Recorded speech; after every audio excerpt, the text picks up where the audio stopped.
नमस्कार दोस्तों, मैं नरेंद्र पाल सिंह। आपका स्वागत है मेरे YouTube चैनल कोच NPS में। और आज हम बात करने वाले हैं गोल सेटिंग के बारे में। तो क्या होता है लाइफ में, बहुत कम लोग हैं जो लाइफ में हर चीज़ जो उनको चाहते हैं उनको मिल जाती है। और लोग क्या कहते हैं कि ये अपनी लाइफ में भाई सिल्वर स्पून लेके पैदा हुए हैं और जिस चीज़ पे हाथ रखते हैं वो सोना बन जाती है। लेकिन बहुत सारे लोग ऐसे हैं जो अपनी लाइफ में ज़िंदगी भर स्ट्रगल करते रहते हैं और कुछ लाइफ में वो जो चाहिए उनको वो प्राप्त नहीं कर पाते।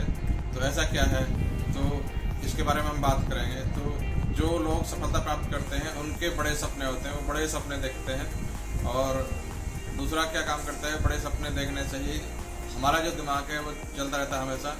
और जो सबकॉन्शियसली हम जिन चीज़ों को सोचते हैं और जिन चीज़ों की छवि हम अपने दिमाग में बनाते हैं वो चीज़ धीरे धीरे हमारे आकार रूप ले लेती हैं और लाइफ में प्रकट हो जाती हैं। तो लोग सोचते हैं ये अचानक से हो गया, ये अचानक नहीं होता है। उनके अंदर कुछ ना कुछ ऐसी चीज़ होती है जिसके बारे में वो हमेशा सोचते रहते हैं और इसी चीज़ से वो आगे बढ़ते हैं। तो होता क्या है लाइफ में, तो लाइफ में बहुत सारे लोग बहुत सारा अचीव करते हैं। ऐसा क्यों होता है, तो उनके पास एक निश्चित लक्ष्य होता है। तो लक्ष्य वाले लोग ज़्यादा प्राप्त कर लेते हैं जिनके पास लक्ष्य नहीं होते।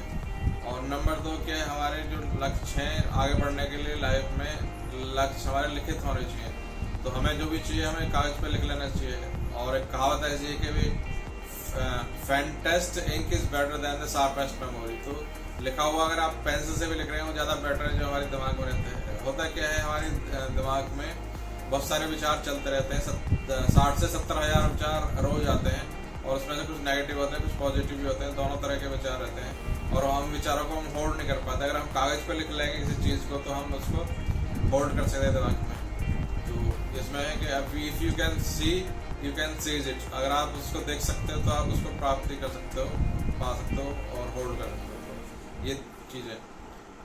नंबर 2 है, अगर आपने लक्ष्य तय कर लिया, उसने लिख लिया है तो उसके काम पे लग जाना है। हमें टाल मटोल नहीं करनी होती है। तो होता क्या है लाइफ में हम टालू बन जाते हैं। तो हमें टालू नहीं बनना है, हमें फाड़ू बनना है। तो हमें लक्ष्य को प्राप्त करने के लिए रोज कुछ ना कुछ काम करना है और टालना नहीं है चीज़ों को। और तीसरा जो पॉइंट है, टाइम को प्रॉपर मैनेज करना है। तो टाइम को हम वैसे मैनेज नहीं करते थे क्योंकि जो समय का जो चक्र है वो चलता रहता है, हमेशा वो घूमता ही रहता है। पर हम अपने जो एक्टिविटी है उसको मैनेज कर सकते हैं। और इसमें एक बहुत बढ़िया बात है कि जो काम हम कर सकते हैं उसको करें और दूसरे जो काम कोई दूसरा कर सकता है उससे किसी और को डेलीगेट कर सकते हैं हम। तो जिससे कि हमारे पास टाइम रहेगा उस बढ़िया टास्क को करने के लिए जो हमें मैक्सिमम प्रोडक्टिविटी दे सकती है। तो उस काम को हमें खुद करना है, बाकी हमको डेलीगेट कर देना। तो होता क्या लाइफ में हम सारा काम अपने आप ही करना चाहते हैं। तो हम एज ए मैनेजर काम करते हैं। मैनेजर का काम है कि सारी चीज़ों को देखना, देखभाल करना भी, कौन टाइम से आ रहा है जा रहा है, क्या काम हो रहा है क्या नहीं हो रहा है। तो हमें जो मोस्ट इम्पोर्टेंट एक्टिविटी है अपनी वो करनी चाहिए लाइफ में और बाकी सबको दूसरों को करवा सकते हैं। और ये काम किसी को हम हायर भी कर सकते हैं या किसी को पैसे दे के भी काम करवा सकते हैं। तो ये सब चीज़ें हमें अपने आप को फ्री रखना है। जब हमारा माइंड फ्री रहेगा तो उसमें थॉट ज़्यादा आएंगे और उस थॉट्स को इम्प्लीमेंट करने के लिए हमारे पास टाइम भी होगा और उस चीज़ को एक्टिविटी को मैनेज करने के लिए हम और भी बढ़िया तरीके से उसको कैसे कर सकते हैं, बेहतरीन तरीके से डेलीगेट करके। और आदमी क्या है, एक सोशल एनिमल है। तो हम सोसाइटी में रहना पसंद करते हैं। तो अकेले अगर हमें रहना तो कहीं हम चले जाएं पहाड़ों पे या समुद्र के किनारे, वहाँ अकेले रहें। पर ऐसा नहीं होता लाइफ में, हमें सबके साथ होना चाहिए। हमारा कंट्रीब्यूशन सोसाइटी के प्रति भी सोशल। तो अभी नेक्स्ट पॉइंट क्या है, यहाँ पे एक विस्तृत कार्य योजना बनाए। हमें क्या क्या एक्टिविटीज़ करने के लिए हमें किस चीज़ों की जरूरत पड़ेगी, क्या क्या साधन लगेंगे हमारे, क्या क्या संसाधन लगेंगे और उन सबको हमें इकट्ठे करना है उस काम को करने के लिए। तो सारी चीज़ों को इकट्ठा करके फिर एक पेपर पे हम प्लान बना सकते हैं भी क्या क्या चैलेंज आ सकते हैं। और अगर हमने सपोज हम किसी ऑर्गेनाइजेशन में काम कर रहे हैं तो वहाँ पे स्किलिसिटी जनरेट करनी है। तो अगर हम कस्टमर सर्विस देते हैं तो कस्टमर के क्या क्या पॉइंट्स होते हैं और कितनी देर में हम रिएक्ट करते हैं उस पर, ये सब चीज़ें हैं। तो कस्टमर्स को अपने फोकस में लाने के लिए उन पे इम्पेक्ट करने के लिए, कस्टमर्स पे इम्पेक्ट करने के लिए हमें उनका जो भी क्वेश्चन है, जो क्वारीज है, उनको जल्दी से जल्दी रिजॉल्व करनी है। तो कई बार हमारे पास ईमेल आती है या SMS आते हैं, किसी कस्टमर की कोई क्वारी है तो उसको हम कितनी जल्दी रिस्पॉन्ड करते हैं। अगर हम काम कर सकते हैं उसको बता दें, नहीं कहे कुछ उसमें अगर अड़चने आ रही हैं तो वो भी बता दें भाई इतना टाइम और लगेगा इसको। तो सामने वाला ग्राहक इसके लिए तैयार हो जाता है और कोई फिर दिक्कतें नहीं आती।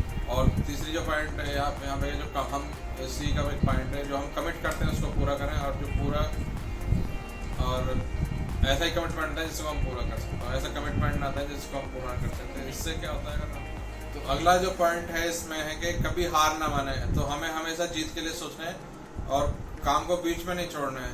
तो कई बार लाइफ में होता क्या है कि हमें कुछ चैलेंज आ जाते हैं तो हम एक्टिविटी करना बंद कर देते हैं। तो हमारे लाइफ में कोई भी चैलेंज आए, कोई भी मुश्किल आए, हम मुश्किल ये बोलते हैं, लेकिन उसका अदर लैंग्वेज में हम दूसरी बात है कि हम वर्ड्स कैसे यूज करते हैं, क्या वोकैबुलरी हम यूज कर रहे हैं अपने लाइफ में, ये भी हमारे जो कामों पे बहुत असर डालती है और लाइफ में आगे बढ़ने का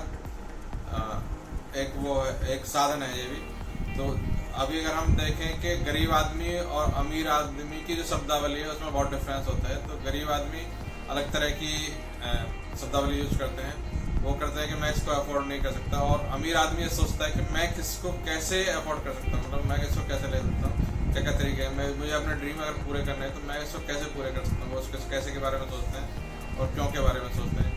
जबकि गरीब आदमी वो सोचता है कि भाई मेरे ये बस की बात नहीं है। और दूसरा एक हमारे लाइफ में क्या है, हमने जैसे फैलाव इतने पैर फैलाव जितनी चादर हो, तो पैरों को छोड़ना नहीं है, चादर को लंबी करना है। चादर लंबी हम कर सकते हैं और ये हमारे हाथ में है। तो ये सारे जो पॉइंट्स है अभी हमने कवर करे, ये सब लाइफ में आगे बढ़ने के लिए आपको आपके जीवन में बहुत ऊंचाई पर लेके जाएंगे हर फील्ड में। और फ्रेंड्स, आज की वीडियो में बस इतना ही, और आने वाली वीडियोस में हम बात करेंगे और बढ़िया टॉपिक्स पे जो हमें लाइफ में आगे लेके जा सकते हैं। तो मेरे चैनल को सब्सक्राइब कीजिए।